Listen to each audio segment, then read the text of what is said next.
4 conseils scolaires en Ontario poursuivent les géants des réseaux sociaux Meta, Snapchat et TikTok. Ils leur reprochent d'avoir reprogrammé la façon dont les enfants pensent, se comportent et apprennent. Pour en parler, on a invité le professeur titulaire au Centre de recherche de droit public de la Faculté de droit à l'Université de Montréal, Pierre Trudel. Bonjour. Bonjour. Alors, une poursuite de 4,5 milliards de dollars, là, chaque fois, c'est plus gros, on dirait. On parle toujours d'un combat David contre Goliath. Les conseils scolaires, là, peuvent-ils vraiment avoir gain de cause? Ben, ils peuvent avoir gain de cause s'ils parviennent à démontrer euh, que les entreprises savaient et avaient volontairement configuré leur système de manière à induire des comportements problématiques chez les enfants. Par exemple, les questions de désordre alimentaire qui sont souvent associées à l'utilisation de certains dispositifs dans les réseaux sociaux et qui peuvent avoir un effet sur l'image corporelle, par exemple, des personnes, des jeunes filles en particulier. Alors, évidemment, c'est une preuve extrêmement difficile qui implique de mobiliser des experts et il est tout à fait prévisible que les réseaux sociaux, à leur tour, vont vont présenter des contre-expertises. Donc, si on veut, l'aventure qui ne fait que commencer là, avec le fait d'introduire ces poursuites, elle risque de prendre quelques années. Oui, ça, on s'en doute, oui, absolument. Bon, ces recours judiciaires-là, ils font écho à d'autres intentés dans 40 États américains l'an dernier contre Meta, qui accusait le géant du Web de nuire à la santé des enfants. Est-ce que ce sont des recours similaires? C'est des recours qui se ressemblent Oui. beaucoup. En fait, c'est toujours la prétention des conseils scolaires, tout comme les États américains, les 40 États américains là, qui ont introduit une poursuite relativement semblable. Ben, c'est essentiellement de dire ben, les réseaux sociaux savaient et ont consciemment Mhm. programmé leurs Programmé, oui. algorithmes, programmer leur façon de fonctionner pour, bien sûr, maximiser l'engagement des abonnés, notamment, bien sûr, des enfants.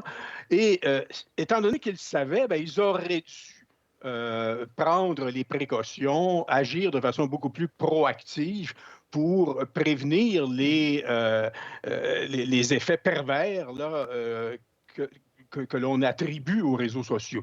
Alors, évidemment, c'est une poursuite ce sont des poursuites qui nécessitent finalement de démontrer le lien de Mhm. causalité entre la fréquentation des réseaux sociaux et les conséquences déplorables qu'on y associe. Mhm.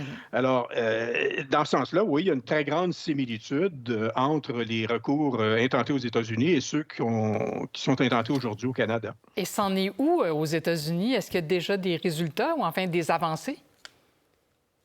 Ben, ça a été introduit là, à la fin de l'année 2023. Ah oui, Alors, forcément, il y a pas de il n'y a pas de grand développement développement, oui.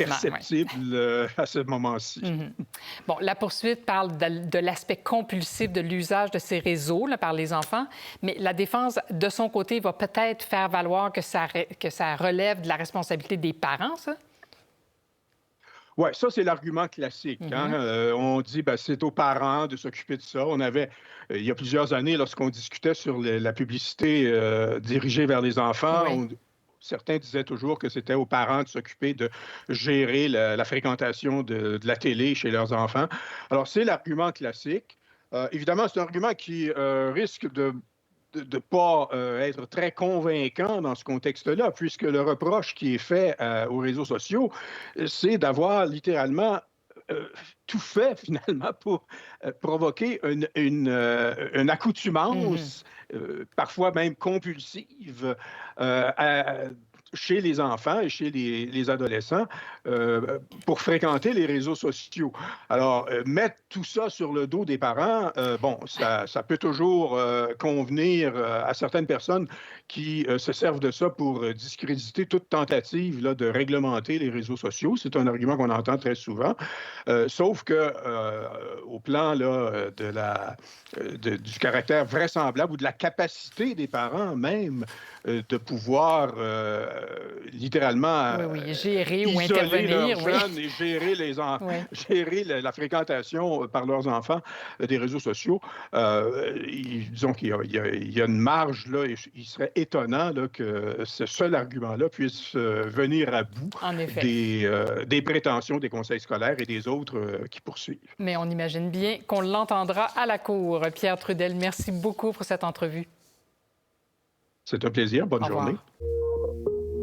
Pour voir nos émissions en entier, rendez-vous sur la chaîne Ici RDI.